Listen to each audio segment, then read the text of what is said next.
Shalom, giving all praises to Yahweh, Bahasham, Yahweh Shai, Bahasham, Makah, Kodash, double honors to the elder apostles, the great millstone who do rule well. Peace, love, and blessings to the brothers on the highways and byways, giving all diligence to make a call and election sure. And blessings to the very few sisters listening, learning, and believing. I'm thy fellow labor Kanakla coming at you once again with another lesson, Lord's will, through the spirit and power of Yahweh, Bahasham, Yahweh Shai. This lesson's edifying and exhorting. All right, and again, peace, love, and blessings to the elect, you men, women, and children. All right, that's believing and waiting on Yahweh Bashim Yahweh Shai.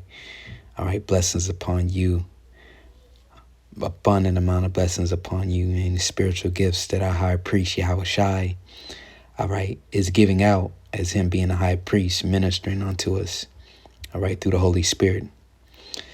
The title of this lesson will be Journey to Self-Mastery.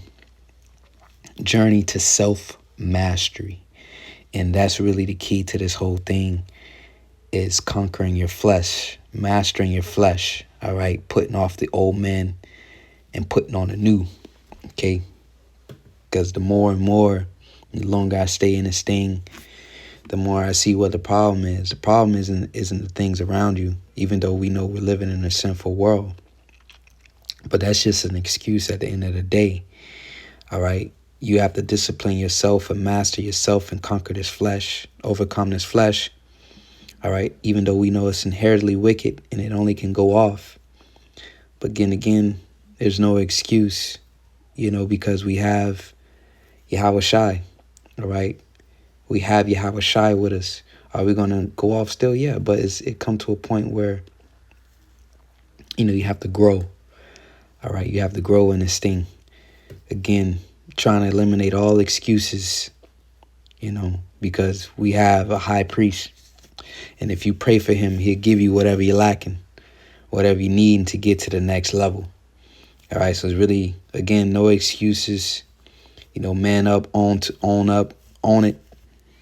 And, master yourself, make yourself right. You purify yourself, for the day of the Lord is at hand. As the scriptures say, before judgment, examine thyself. I've been having problems with audio recording, so Lord willing, it's recording. If not, I had to do it over. It is what it is. All right. But it's real quick. Hebrews 8, verse 8. I started 7. Says, for if that first covenant had been faultless, all right. Let's go into that word, faultless. The first covenant was when the Lord established that covenant between him and the children of Israel by Moses. Okay. Mount Sinai. That's the first covenant, and no other nation did he establish that with. The Lord only made covenants with the nation of Israel. All right, the Lord is only dealing with the Israelites, who today are predominantly so-called Negroes, Latinos, and Native Americans. Those are the descendants of the Israelites based off the prophecies and the faith. All right. So faultless, the Greek word is Strong's G 273, amemptos. Amemptos. blameless, deserving, sincere, free from fault or defect. All right, which we know that wasn't the case. All right, because we were found guilty, to blame, to find fault. So there was faults to be found within that first covenant, but it's going to go on saying why. For if that first covenant had been faultless, then should no place have been sought for the second. So a solution to the issue. All right. And that's how the Lord works in duality. If it's one side, there's an opposing side to the other. So this didn't work. So I have something that's going to fix it. All right. It says, for finding fault with them. So it was finding fault with us. All right. Which is why I'm going into the exhortation of self-mastery. That's how. All right. And again, we ain't going to be completely perfect. But the thing about is being perfect in mind and growing in this thing and being the best you can become through the spirit and power of Yahweh Bashim Yahweh Shai. Because what we're trying to be like Yahweh Shai, man. So the Most High see Yahweh Shai within us. All right, he view us as he view Yahweh Shai, and what it say, he was well pleased with Yahweh Shai, man. All right, and we're going to do that by abiding on that vine, which is Yahweh Shai, staying in this ministry, because Yahweh Shai is what keeps us alive, man. He's what keeps us in this truth, and we just have to endure. All right, but you mastering certain things, cutting off certain things, and becoming better. All right, really, it makes this truth more bearable and easier, where you're not tempted of certain things anymore. All right, you just become disciplined, a stoic, unmovable, and that makes your walk easier, bearable. You'll say, my yoke is easy. It's easy once you come underneath the full obedience of it, man. It becomes harder for guys to stay in his truth, because they haven't conquered certain things about themselves, the flesh. Still, they still tempted of things of the world. All right, making it this walk a lot more difficult for them. Well, they can't abide in it because they refuse to cut off and sacrifice certain things to make it. And the Lord requires you to cut off certain things. And then again, this truth is spiritual. It might not be nothing physical. Shit, you got to start cutting off certain thoughts and fantasies you have in your mind, because that could be blocking you from the meditation, blocking you from studying, blocking you from locking in. All right. Yeah, you might not be physically doing it, but again, the Lord is a perfectionist. All right. You meditating on it. You thinking about it. And remember, that's where sin starts. It starts there. And then eventually you end up acting those things out, because you didn't rebuke them, or you didn't sacrifice them. You didn't exercise those spirits off of you. All right. It says, finding fault with them, he said, behold, the days coming, saith the Lord, when I will make a new covenant with the house of Israel and with the house of Judah. All right. So it's a fault with us. So until then, we are students. We're disciples. So our job, all right, is to endure these things. And the best way to endure it is to master, all right, this flesh. All right. That way it makes your walk a lot more easier, a lot more bearable. Okay. So you can abide and stay here until the Lord gets back and fulfill that second covenant, till we reach that checkpoint, so to say. All right. That's really what we're doing. All right. Because our temptation is coming where you're going to be tempted. And if you haven't exercising, all right, this flesh and overcoming this flesh and defeating these little small battles that you have. All right. And we doing that by being connected to Yahweh Shai, praying, having faith, and then putting the work in. That's what we have to be doing all the way up until that time. All right. Then Yahweh Shai, he's going to get us through it. But it's nonstop. It's constant. It's a constant battle. It's a constant fight. All right. Because we're in this body of hell, man. All right. So you can't be one foot in and one foot out in this truth, or you ain't gonna make it. You ain't gonna grow. And you just gonna fall away. That's why Paul said, lest he be a castaway, that all the things that he teaching that he don't apply. All right. As he said, I keep under my body. It's a constant struggle. It's a constant fight to wrestle with these demonic forces that influence the flesh. All right.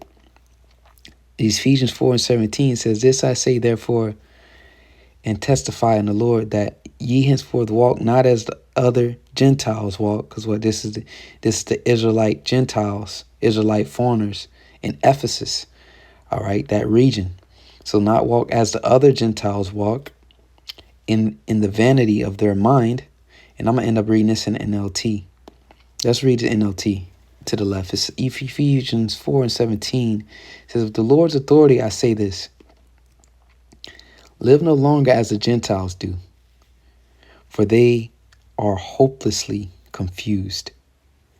Their minds are full of darkness. They wander far from the life of the Most High. From the life of the Most High gives, the life the Most High gives, because they have closed their minds and hardened their hearts against him. And I was speaking with the priest the other day, Priest Quam, and was building on how like their minds are not open to receiving instructions of the Lord because they don't fear him, man. They lack the fear of the Most High. If you don't like the fear, all right, as that's the beginning of knowledge. Why is fear the beginning of knowledge? Because your mind is open. You're open to listening to his instructions because you fear him, because you don't want him to bring forth that judgment on you. So you're like, okay, what I need to do so I don't have to get that judgment. All right.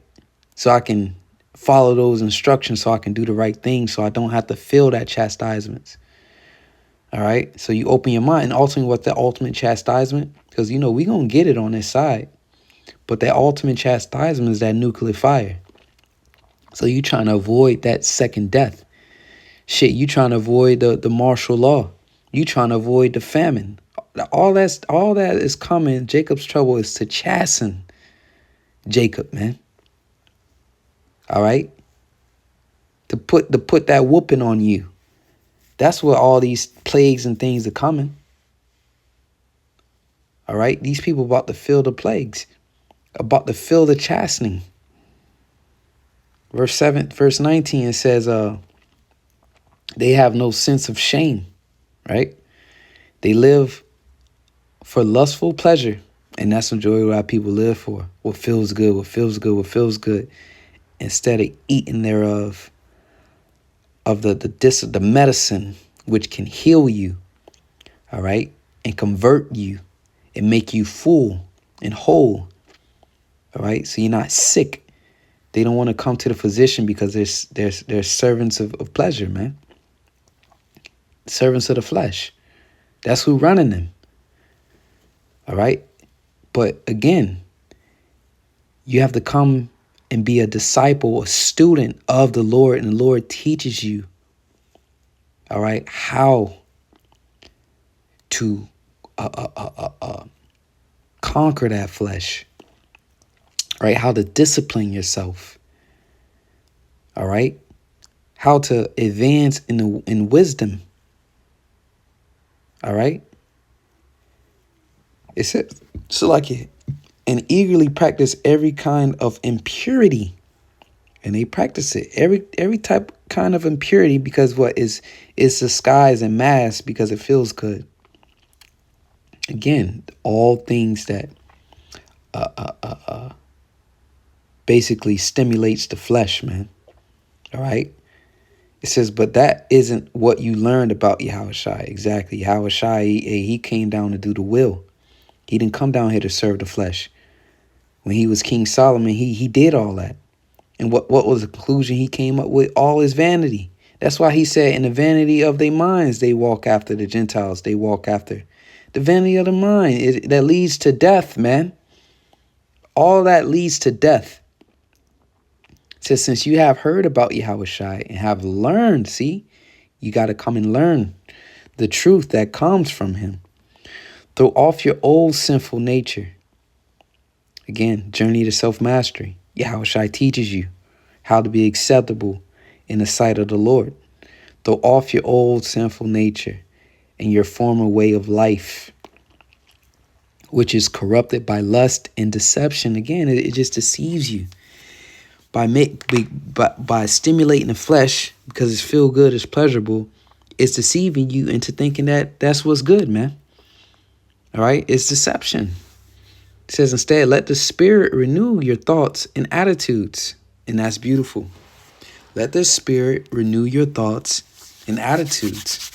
So our spirit has to be renewed. Our thoughts, again, those thoughts you got to let go. Because that's where it all starts. But when your mind is after the Most High, you have those thoughts of doing the will. You have those thoughts of pleasing the Lord, not thoughts of pleasing the flesh, man. All right. And again, that attitude. All right. You perform. You're not so emotional anymore, Because emotions, again, comes from the flesh. All right? So you hop up out of that and you're thinking. You're hopping out of your emotions and you're thinking. When you're in your emotions, you can't think. That's not how you want to be. And then you start making these careless ass moves and fumbling because you going off of how you feel. All right? Instead of thinking, there's solutions.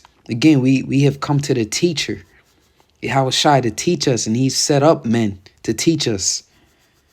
And again, it's overcoming this flesh, self-mastery. It says, put on your new nature, all right, which is from the heavens, isn't it? We putting on a heavenly nature, right? A godly nature. It says, created to be like the Most High, truly righteous and holy. And that's how we are. We are the sons of God. So we have to put on that heavenly nature. All right. This is the time we in. And remember, this is what we signed up for. All right. So there's no need to complain about it. The flesh crying. Of course, there's a balance, right? There's a balance to it. We can't just be not righteous over much. All right. But again, this is the art. All right. The art of war. This is a true art of war, but what? Between good and evil. All right. And we want to be found spotless so we can escape the judgment and then enjoy those pleasures forevermore, but in a righteous setting. In this setting that we in, this world that we in, the pleasures are deceptive. They you know, they're it's like a booby trap. It's traps and snares, man. Thorns. All right, it can get you killed. All right, it ain't gonna lead you to life. It's Proverbs 16 and 32. I read both NLT and KJV, and we'll close out with this. And says, he that is slow to anger is better than the mighty, and he that ruleth his spirit than he that taketh the city. So let's read that in NLT. It says, better to be patient than powerful. Because again, patience is power. All right. Better to have self-control than to conquer a city. All right. So it's about that self-control, man. Again, self-mastery. And it's a beautiful thing once you're able to control yourself, that's where the power comes from. That's when you obtain the power. When you're able to control yourself. The priest Mike Allah, man, who was moved to the other camp. The location escapes me at this point, but even on his thing, he said, he who conquers himself conquers the world. All right, and we looking to be future rulers of the planet Earth. All right, to be set up in the highest position, in the highest authority. So if you can conquer yourself, the Lord will give you the keys, man. He will give you that seat to rule with him in his kingdom. Because you able to conquer yourself, you can govern yourself, you can govern the planet. All right. Because what? You will be in a position of influence, a position of power, and all right, and people are going to follow you by your example. Right? So it starts with the simple things first. You know, conquering yourself. Again, the journey to self-mastery. And that's what we in, man. The journey to self-mastery. So I'll leave it there. Lord's willing is edifying, giving all praise to Yahweh Shem Yahshai. Until next time, say shalom.